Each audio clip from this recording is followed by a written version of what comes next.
Samantala, napatay ng otoridad ang umano'y notorious na magnanakaw at drug pusher matapos itong makaengkwentro ang mga pulis sa Marilao, Bulacan kagabi.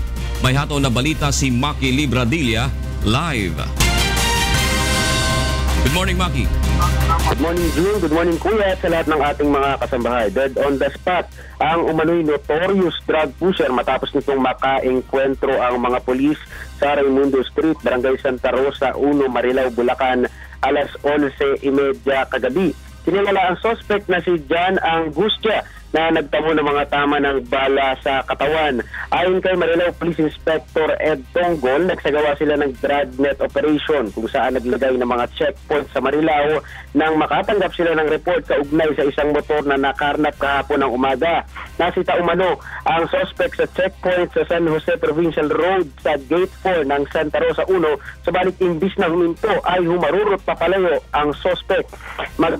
Nagkahabulan ang mga pulis at suspect, subalit nagkaroon ng engkwentro nang simulang paputukan ng suspect ang otoridad. Kinumpirma naman ng kapitan ng barangay ang mga bintang sa suspect na kilala ito sa kanilang barangay na akyat bahay at tulak ng droga. Sinubukan pa umano nila itong pasukuin sa tokhang, subalit hindi ito sumuko. Na-recover naman sa suspect ang ilang pakete ng shabu, kalibre 38 ng baril at motor na kinarnap nito kahapon ng umaga. Yan ang latest. Balik sa June. Maraming salamat, Maki Libradilla, nag-uulat mula sa Bulacan.